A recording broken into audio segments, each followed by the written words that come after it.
तो भाई लोग, आज हम एक बड़े ही अनफॉर्चुनेट इंसिडेंट के बारे में बात करने वाले हैं। एक एयर इंडिया की फ्लाइट डायरेक्टली क्रैश हुई है बीजी मेडिकल कॉलेज के यूजी हॉस्टल के मेस पर, जो कि अहमदाबाद में है, और इसमें कई स्टूडेंट्स की लाइफ चली गई है।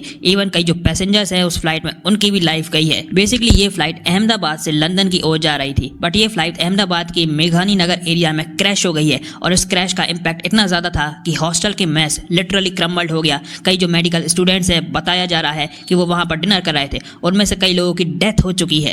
जयप्रकाश, ठीक हो ना तुम? हाँ सर, हम तो ठीक है सर, लेकिन बहुत नुकसान हो गया सर, बहुत नुकसान हो गया। कितना कैजुअलिटी हुआ है? मतलब कि हमारे कॉलेज का कम से कम 50 लड़के मरे होंगे। 50 लड़के मरे? मेरे ग्रुप का, जो मेरे पास में, मतलब कि जो पीएमटी ग्रुप का था, उसमें से 9 जने में से 2 जने का डेथ हो गया।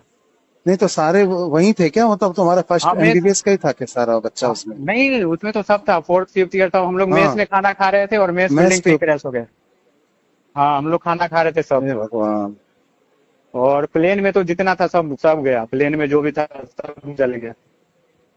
अरे बाप रे, तो यूजी हॉस्टल ही था वो? हॉस्टल नहीं था, हम लोग का जो मेस होता है, मेस में खाना खा रहे थे हम लोग। मेस का बिल्डिंग अलग था, मेस का बिल्डिंग अलग।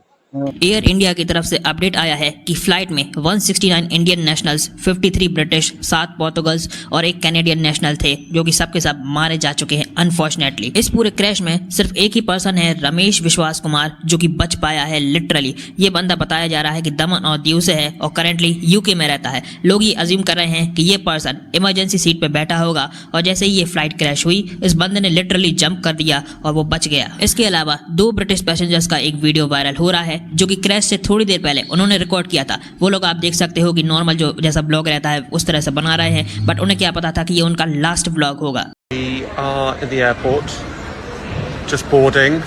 Goodbye, India. Bye, goodbye. Thank you. 10-hour flight back to England.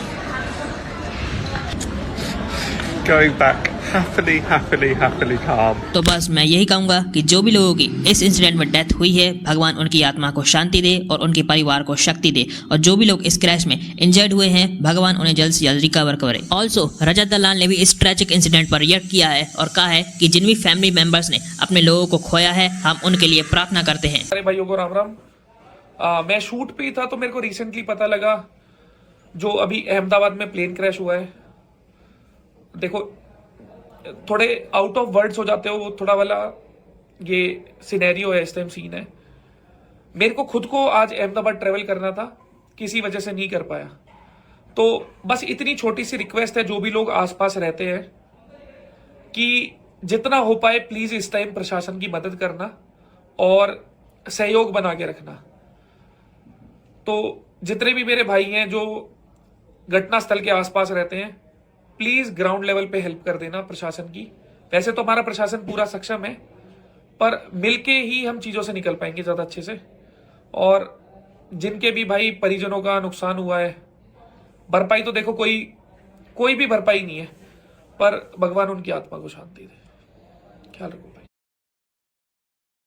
Also Dhruv Rathee ने भी इस इंसिडेंट पर रिएक्ट किया है और एक ट्वीट किया है। उन्होंने ट्वीट करते हुए कहा है कि इतिहास में पहली बार ऐसा है कि B787 ड्रीमलाइनर प्लेन क्रैश हो गया है। ऐसा माना जाता है कि ये तो one of the safest aircraft है। ये सुनकर वो काफी ज्यादा शॉक में है। नाउ जैसे ही ध्रुव राठी ने ये ट्वीट किया और ये वीडियो बनाया, जानता हूं बोइंग एज ए कंपनी का एक बहुत ही खराब ट्रैक रिकॉर्ड रहा है पिछले कुछ सालों में, जैसे कि उनके प्लेन टाइप B737 मैक्स, जिसमें कई सारे मैन्युफैक्चरिंग डिफेक्ट्स देखे गए और कई सारे प्लेन क्रैशेस भी देखे गए हैं पिछले कुछ सालों में। लेकिन ये वाला प्लेन वो नहीं था। इस प्लेन का स्पेसिफिक कोड नंबर VTANB था, जिसे आप इंटरनेट पर जाकर सर्च करोगे तो सारा डेटा मिल जाएगा। ये 11 साल पुराना प्लेन था, कोई ज्यादा पुराना प्लेन नहीं था। ड्रीमलाइनर्स का लाइफ स्पैन 20 से 30 साल तक का होता है। जो पायलट इस प्लेन को उड़ा रहे थे, कैप्टन सुमित सबरवाल, उनका खुद का भी 8200 फ्लाइट आवर्स का फ्लाइट एक्सपीरियंस था, जो कि बहुत अच्छा होता है। तो पायलट भी इनएक्सपीरियंस नहीं थे। अगला सवाल आपके दिमाग में आएगा कि क्या वेदर खराब था? ऐसा भी नहीं था। 1:30 बजे दोपहर के ये क्रैश हुआ। वेदर कंडीशंस अगर देखी जाए तो लगभग 40 डिग्री सेल्सियस के आसपास का तापमान था। कोई ज्यादा तेज हवाएं नहीं चल रही थी। विजिबिलिटी जो थी बहुत ही अच्छी थी, 6 किलोमीटर से ज्यादा की विजिबिलिटी। तो ऐसे में सवाल उठता है कि यहाँ प्रॉब्लम कहां पर हुई। इसका असली जवाब हमें जल्द ही पता लगेगा। अभी प्लेन के ब्लैक बॉक्स से इंफॉर्मेशन को रिट्रीव किया जा रहा है, लेकिन मोस्ट लाइकली ये पूरा हादसा एक बहुत ही भयंकर टेक्निकल फेलियर का लग रहा है। क्या यहाँ पर कोई इंजन फेलियर हुआ है मेंटेनेंस फेलियर की वजह से? इसका असली जवाब तो हमें तभी पता लगेगा जब ब्लैक बॉक्स को रिट्रीव करके सारी इन्फॉर्मेशन पब्लिक में रखी जाएगी। लेकिन सवाल यहाँ पर पूछे जाने चाहिए इन दो कंपनी से, एयर इंडिया और बोइंग। इसके बाद कुछ लोग हैं जो ध्रुव राठी को हेट दे रहे हैं। बेसिकली एक पर्सन है, उन्होंने कहा है